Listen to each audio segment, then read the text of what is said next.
Alright folks, how's it going? We are doing 10 things I read / learnt about today. This is a new kind of thing that I want to do, and the reason I want to do it is because I have this like niche core audience which I really enjoy. We have about 1,000 to occasionally sometimes 1.5k people that are really passionate about like multiplayer, balance and discussion.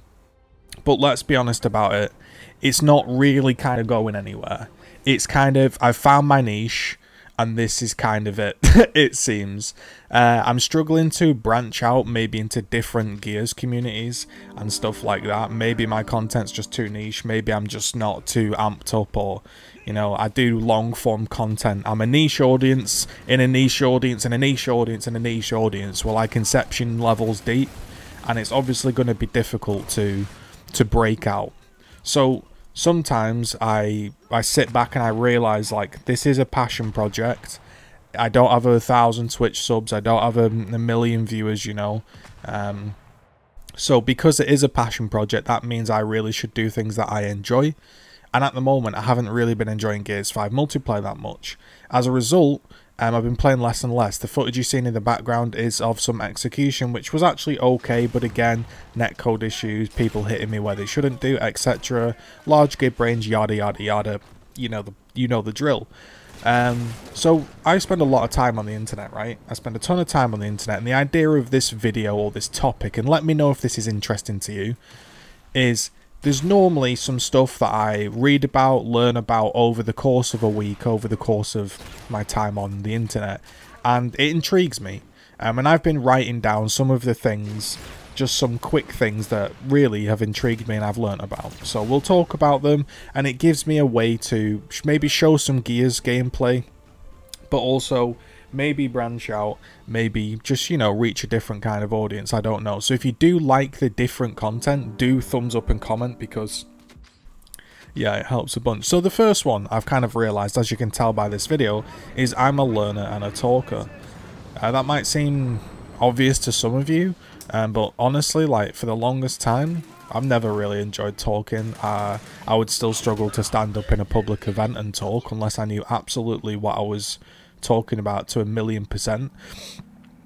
And I think the thing that I've realized about talking is talking isn't difficult, and talking like isn't nerve-wracking if you know your stuff.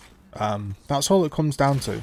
Why do you get worried when you say stand up in a big public hall full of people, and you know, you stand there and you think, oh my gosh, I'm going to have to do an English literature speech, I'm going to have to do this speech. And the reason is two things, I find. The reason you get nervous and you get worried about talking is you're worried about the reaction of the person. They might not like what you're saying, they might have a very different view, and they might challenge you. They might mock your opinion, they may laugh at you, right? And the second one is not knowing enough. Not having enough knowledge and not having enough sort of detailed information maybe about the scene, the area, or the product, or whatever you're talking about. If you go into talking about something and you really do know your stuff, or at least you think you know your stuff, you will be confident, you'll be a great talker. There's a reason that people can quote bullshit their way through stuff, is because in their mind it's not bullshit. You might see it and go, this guy's just bullshitting, but he truly believes in himself and he's got confidence to just say what he thinks, and he's just blah blah blah in his way through it with complete confidence, because he just thinks he's the best. He just thinks he's bullshitting his way through it and he's the best, and nobody can challenge him on his view, so he's confident.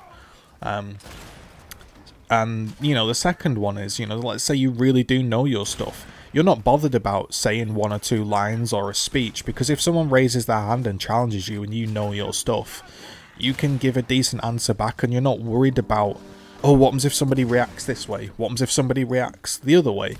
Because you're confident that you can give the answer that maybe the person wasn't expecting, or maybe they wanted. So yeah, I've kind of realised that I do enjoy learning and talking about stuff.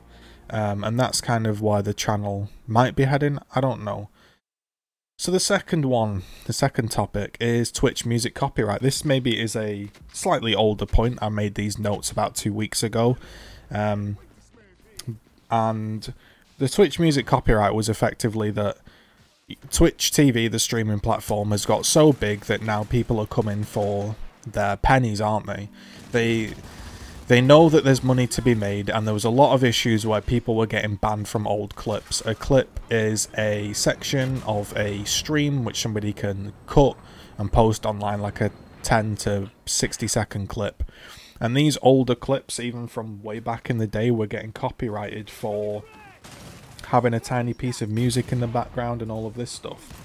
Now, the way I see it is, I think the copyright laws are completely outdated. They're completely outdated, and I feel like somebody listening to a stream isn't going to that person's stream for that music.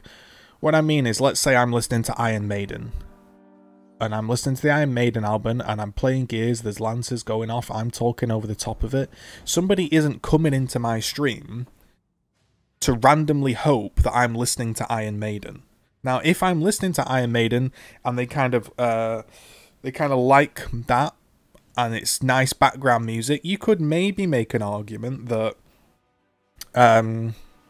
you know, that the music's part of the stream and the music's important. I've heard that argument before, but it is background music and it's not the star of the show, and they could continue that broadcast without it. Now, I get what people are saying. It's really frustrating. I do, and I'm a strong believer that playing music on the stream is more beneficial to the actual artist than not. If somebody comes into my stream, they can look below, see what I'm playing on Spotify, look up the artist, listen to their music for themselves, and it's free advertisement. Now, I do understand their point of view as well, that there are some that literally barely talk, listen to full albums, and they're probably big enough that they probably should pay for a public license. Now, I don't know how that would work, but what could... I was thinking about possible solutions, because I do think the copyright system's daft, and let's be honest, you know, if someone's listening to a bit of music on stream, it's not the end of the world, and it's just people wanting their cut of the pennies, that's all it is. People were saying, I'm going to move platform, I'm going to go to a different platform. This was the exact same problem YouTube had eventually. When you get so big, people will come for their cut, and there's nothing you can do. Go into Mixer, which is now shut down, go into a different platform. Yeah, at the beginning you'd be able to play music, but eventually, if it grew and grew, you're going to have the same problem. Now, if you're making hundreds of thousands of dollars a year off streaming, and, you know, you're playing music all of the time, kind of like a public radio, then maybe you should buy a bit of a license and you can afford it. And maybe Twitch recommends, yo, when you start to average, like, you know, big figures, 5k views plus every single stream, maybe they say to you, listen, like, if you want to continue playing your music, you're gonna have to buy this like £1,000 radio streaming package.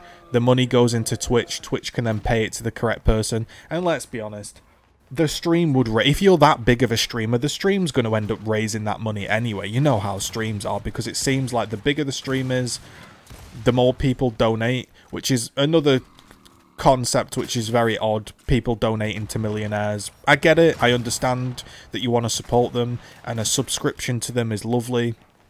But when I see people literally losing their houses over donating to millionaires that really don't care about them, that's another topic for another day.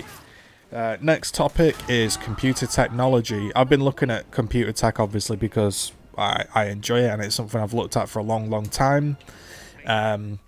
We've obviously got, this kind of coincides with the PlayStation 5 launch. We'll segment these as 1, 2, 3, and 4. We've got the PlayStation 5 launch as well.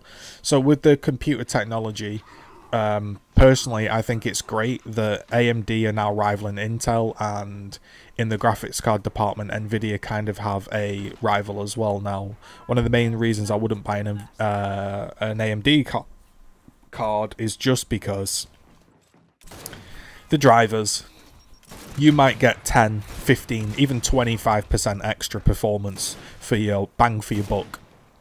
But the drivers, you know, the lack of features, shadow play is so good.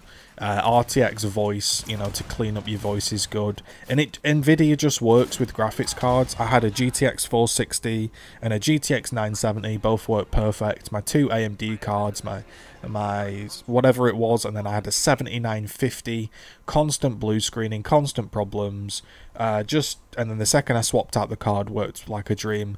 Just really don't rate their drivers, and I think that's the number one thing they have to fix, because there's a lot of people like me that have been stung by, you know, AMD drivers and won't have it. You know, I'd rather lose 20% performance and just have the card work and be smooth and 20% less frames than be jerky and run perfectly in one game and not in the other, and then one day it works, one day it doesn't. To note, when I started getting into the PC scene, it would have been COD 4 Pro Mod, it would have been the big start of the big Steam sales, early Humble Bundle days, games and stuff were getting thrown out for free, hundreds of games going cheap. You know, it wouldn't be uncommon to see a brand new game go 95% off sale. That doesn't really happen anymore, and there's been a general lack of competition in computing for ages, really. My PC is coming to 7 years old now. It shouldn't have lasted this long, let's be honest. It still works now, I still can stream on it, I can still play my games on it, and it's still going, and why is that? There's just been no competition. 4 cores should have gone out a long time ago. 4 cores stuck around because the console generation lasted way too long, which caused PCs to kind of not need to be upgraded as much, because PCs normally try to get ahead of consoles, invent new tech, but there was just a general stagnation. There was no competition, and now finally what we're seeing is AMD 3000 series smoke Intel. Intel bite back with the 10900K to kind of regain the crown of the gaming benchmarks, but kind of runs a bit hot. Not as hot as people expected, but a bit hot. But the crown's still there, and I am tempted to get a 10900K just because the extra thread. Sorry, not the extra threads. I don't really need the extra threads, but the pure speed and frequency does help gaming a lot, and that's obviously what I mainly do, but I'm not sure. We've got AMD 4000 around the corner, which could have that bumping clock speed, which will destroy Intel. Intel are stuck on 10 nanometer, AMD are on 7 nanometer, and it's going to be tough for Intel to fight back, really. I'd be surprised, but the thing is, they do try to fight back, and now year on year we've got processors, graphics cards changing hands with who's leading who, and that's great, because again, for 7 years my PC just stayed stagnant. It worked, there was no upgrades. I could have spent £400 and got 5%, the next month £300 more, got another 5%. Now I'm looking at an actual generation leap. I can go from a 4790K to like a 3900X, a 3950X. You know, we'll look at what 4000 series processors come out, and then you've also got the cards. You know, the graphics cards are 25% performance for $2,000. It was very stagnant, and it's just been a difficult period. And now what I think is, when people come into PC tech, like someone like me, I'm not used to, because I'm not as old in the PC scene. I'm older than some, but not as old. You know, for me, it being stagnant is normal. So I just think to myself, I future-proof myself, my PC, for the next 7 years. I build the top of the line right now, and for the next 7 years, I don't have to worry about it. And then I can argue online about, oh, PC's cheap because this blows the PlayStation 5 or the Xbox out of the water, and it'll last me 7 years anyway. But it won't last me 7 years now. It will still run in 7 years, and it'll still beat a console, but each year you're going to have improvements. So I don't think now you should be waiting to buy a system to future-proof yourself. If you make money off your PC, and you're not currently making money off your PC because it's too slow, just upgrade now. In a year, in 2 years, there's going to be another bump. There's going to be Zen 4, 5 nanometer. Intel are going to finally probably come to 7 nanometer. You've even got Apple with their own ARM chips. So, you know, there's the stagnation's gone, and that's great. So number 4, we've got the PlayStation 5 launch. PlayStation 5 launch, honestly, we'll bump these into both console launches and the Xbox launch. I think both consoles are going to be fantastic money, bang for your buck. I've heard rumours that there are multiple pricing options. I've heard $399, I've heard $250 for a digital version. I've heard 500, I've heard 600. This is dollars. I imagine it will not be more than 550. I would be staggered if it was 599. I would be surprised if it was more than 500, to be honest, because a console is meant to be this place, like this Christmas gift for kids, and a gift that you can buy yourself. You think to yourself, yep, this is going to last me 7 years, and I'm going to go out and I'm going to buy it in one. I'm not going to phone contract it. I'm not going to contract it. It's a gift that's expensive, but not too expensive that you can't just buy it in one go. So I think the console launches are going to have fantastic performance. You're going to feel a generation leap because of that computer technology I just spoke about. Gone are hard drives, gone are slow hard drives. We've got SSDs with proper transfer rates. The PlayStation 5's got a custom SSD, which is going to beat most PCs' SSDs and NVMe's. So the PlayStation 5, I think, in a few years' time is really going to utilize that super fast SSD it's got, and it could take the lead. I think consoles always take a year or two to get going anyway, but I think you'll be very, very surprised at the leap. It just depends what the devs do with it. I've heard that some games are coming out at 30 FPS, which is just unacceptable. It's not acceptable in today's sort of... And with the power the console's got, it's just not acceptable to have 30 FPS. So I think you're going to really, really enjoy the consoles. And I think if you're a pure gamer and you can deal with the console, I think the console's going to be a very good buy. A PC obviously was probably going to cost 3 times as much, not for the same performance, but to smoke the PC, to smoke the console, you're probably going to have to spend double to truly smoke the console, and then you've got your hardware on top, but it will last you a lot, and you can do infinite more things with a PC, don't forget. But if you're a pure gamer, you don't do anything else with your PC, you don't edit, you don't do audio, you don't browse, you know, you don't watch Netflix on a big 4K screen or whatever, and you're just purely a gamer, you're going to love the new consoles. The only thing for me was there's just a big lack of games. That's what I took away from the launch. I took away a general lack of games that excite me. If the console's £300, I'll buy it. Straight up, I'll buy it without hesitation. Even with lack of games, because it'll be a fantastic product. If it's 500, 600, I'll probably wait to see what games are coming out, and I'll base my purchase on the exclusives, which is probably going to be PlayStation 5. Because with Microsoft Game Pass, I can play Gears, I can play other games on the PC. I feel like Sony have better exclusives. Time will tell though. So PlayStation launch is looking pretty good. Still a PC user at heart because they're just better. And I like the mouse, etc. And here's my last quick little thought. And they probably wouldn't do it because it would cut into their laptop market, but here's my $1 million idea on Microsoft. If you're watching, I'll take a 2% cut of all sales.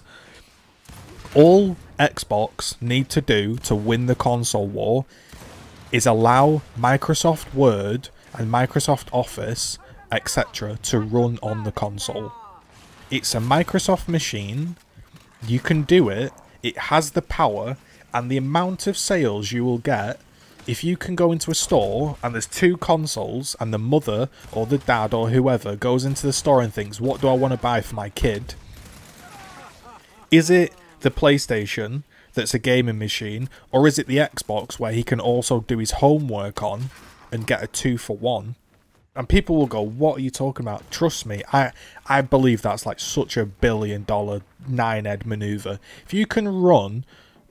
Because you can plug a keyboard into it and it's fast enough, and it's got access to the internet, so you could upload it to like Google Docs, etc., or whatever your Microsoft Cloud service.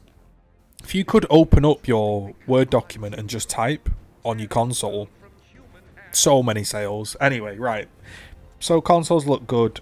Next is Lewis Rossman. Lewis Rossman is a computer repairman. I'll just be brief on this one. Just a channel I've been watching. He's kind of like a guy that fixes Mac PCs and laptops. And it's kind of a channel where he fixes Macs and laptops, but what it's more about is more about the discussion. It's more about, you know, housing markets. It's more about rent in New York. It's more about things that I wouldn't really know about, but they're interesting. And the way he talks about sales and the way he talks about how he fixes things and Apple backstreet deals and buying chips and giving life advice, talking about friends and family and stuff. It's a really good channel. Lewis Rossman is a channel I have been watching this week, and I do recommend it. He talks about how we're just not a very good multitasking society, and I agree. It's kind of like people like to be wrapped up in their own little bubble, and if you come out and you challenge their views, they would much rather just, you know, what's the word? Ignorance is bliss. They would rather just ignore it and do their own thing. This is something he says, I'm paraphrasing, that they just can't multitask. The idea of having different viewpoints, some people just can't do. An example he gave was right to repair. So at the moment, he buys a screen. He puts the screen in the laptop, and the laptop had a Apple logo on the inside. Now, this Apple logo was fake. Now, anybody that buys his... I might be getting this wrong, but I'm paraphrasing, basically. Hypothetical situation. The user that gets their fixed laptop back will never know that that logo is got an Apple logo inside, or it's fake. Their computer works, it looks and runs exactly how it did. But Apple weren't happy that this stamp was getting placed on the inside of these laptops to look like they were official when they weren't. But the problem was he doesn't have control over what screens he buys for replacements because, well, it's kind of illegal to repair your own Mac. So people were saying, yeah, you shouldn't impersonate it, that's wrong. And he was making the point that, well, if I didn't have to go through these dodgy Chinese deals and these backseat sales and I could just buy a replacement screen, I wouldn't need to do any of this. The actual issue is the people that are selling him the screen, that are putting that logo on the screen and trying to then con people like him and make him pay more money because they think they're buying an official Apple screen that's been repaired properly. They're buying it and then putting it in their own system.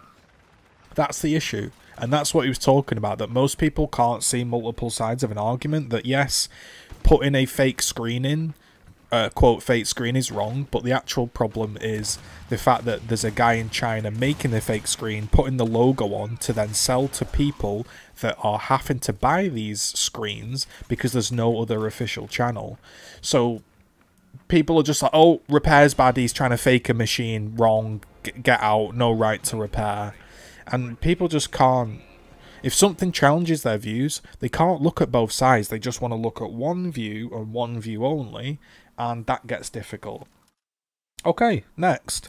Command & Conquer Remaster. Not really a big fan of remasters, because remasters typically play on nostalgia. They're normally expensive, don't really do anything different, and also, they sort of change the way the original runs and features and handles, and to me that's not reflective of a remake. Now the problem is, the originals, for me, are the originals because they are kind of clunky, bad graphics, there's these little quirks, and when you iron out all of these little quirks, you update the graphics and you make it modern, it kind of just loses its charm, and also you lose that nostalgia, and then you're not playing an old clunky game that you used to love as a kid. You're now playing a modern game that has dated graphics and mechanics, and it feels bad. So I'm not a big fan of remakes in general. I'd rather just have the memory of the perfect game in my mind, like Gran Turismo 1 and 2, Colin McRae 2003 and 5. You know, these games in my mind were perfect. If I go back and play them, they're probably awful. But Command & Conquer on Steam, which I believe is on sale as well, an absolutely fantastic remake that is very like the original, almost down to the T. It's just got a small bump in resolution with the exact same art style. It's ironed out the actual bugs, but keeping the old quirks, and it's a absolutely supreme game. And if you like Command & Conquer, I would highly recommend it. I think it's like 10 quid. So, highly recommend that game. Number 9. Or should we say number 8, sorry. 82GB update. Yep, I was recently reading about Call of Duty. and the game had an 82GB, this is Warzone, an 82GB update. And this kind of leads into computer tech and other things. Games are getting so big, and the updates are so big, and people don't seem to care about compression or making the updates small.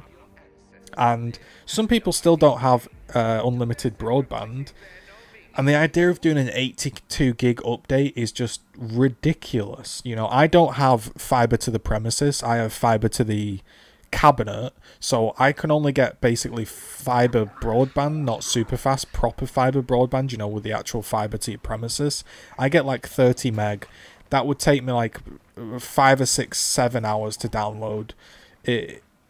And what this does, and why I mention the update, isn't so much the fact you're going to need a bigger SSD, a bigger NVMe to run these games. It's that they don't compress the textures, they compile all of the updates into the same thing. Like, updates now should come out, we're in a world where we have the ability to click boxes and choose. Updates should come out with, here's an 82GB update, 42GB is the multiplayer, 26GB is, you know, whatever fix, blah blah blah, and I only want the multiplayer section, so that's what I'm downloading. And here's my notion. I think the devs are purposely not compressing textures and making games bigger and bigger and bigger, not because they need to be, because I think the games could be a lot smaller, and especially the updates could be a lot smaller, but they are doing it because people have about a 1TB drive. If Call of Duty takes up like 240 gig, then you've got like 100 gig of, say, programs and files and office space. And then you've only got space for 3 or 4 games. And you do quite like COD, but it's not perfect. You're not going to uninstall it because it's such a massive file that you're going to have to re-download it, and that's going to take forever. And then once it's on your system and you've decided you're not uninstalling it, well, you may as well play it.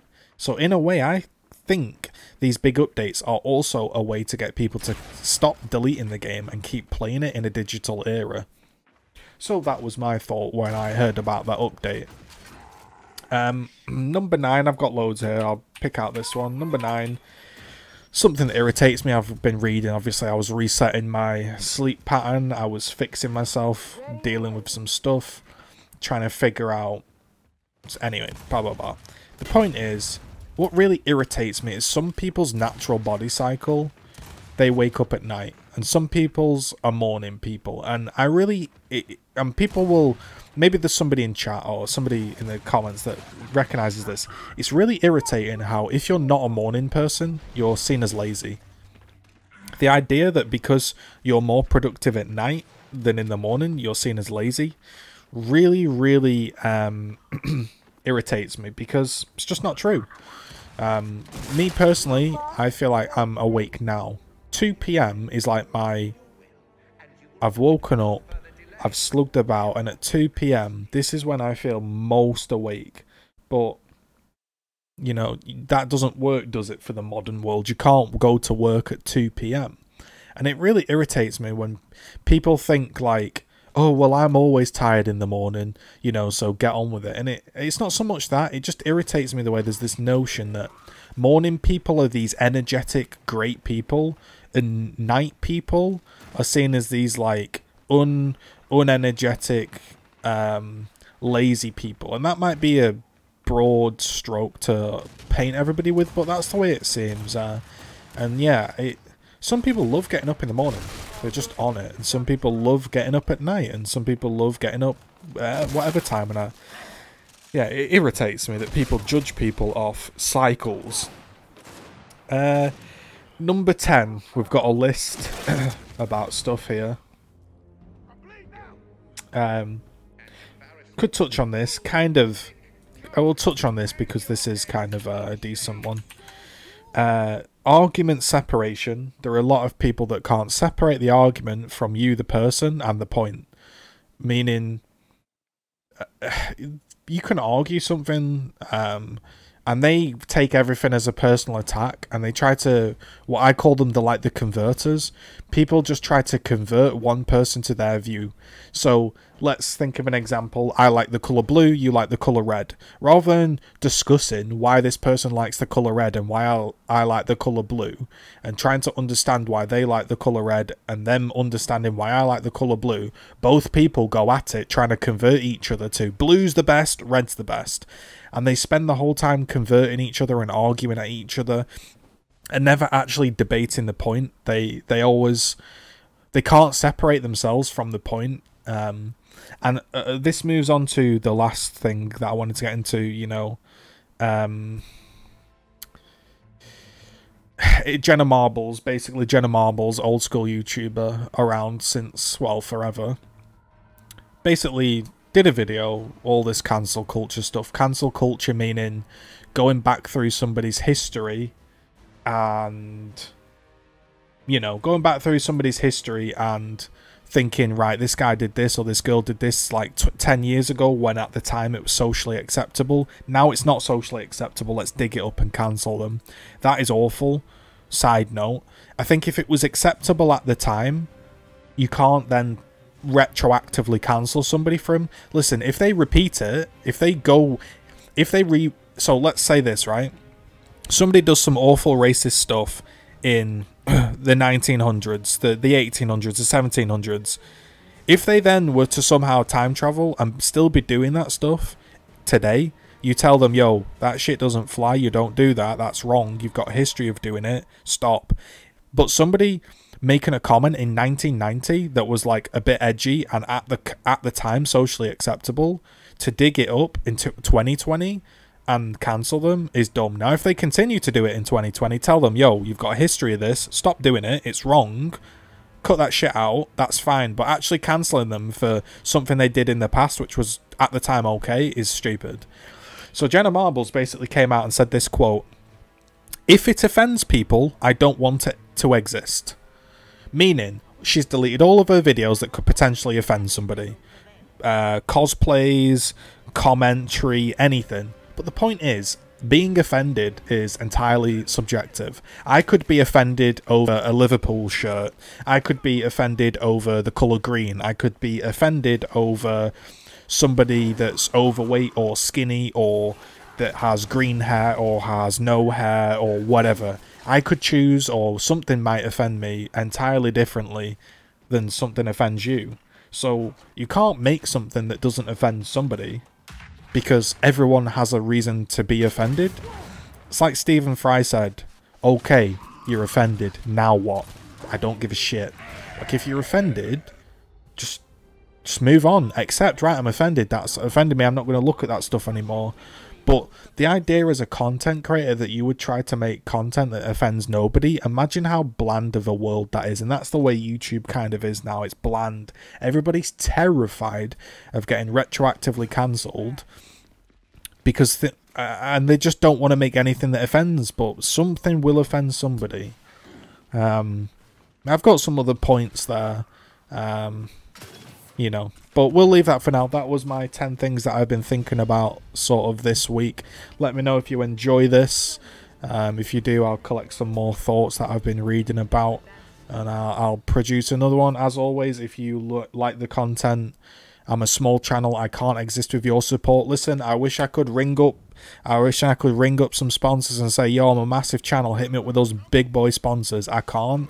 So the best way is to support me. Support the content goal. That's going to help sort of fund me for my PC that I just bought to make more content. It's going to help me improve the stream. It's going to help me stream more regularly. It's going to help make my videos better quality, put more time into it. You can support the content goal. If you don't want to do those kind of sub methods, you can join the YouTube channel, get access to member-only videos, member-only posts, and first come, first serve with comments, messages, and replies. So that's the best way to support me. Then you can do the easy stuff, like comment, that's free and easy. Like, comment, subscribe, and ring the bell, even easier. So there's tons of ways to support me. Thanks very much for listening to me.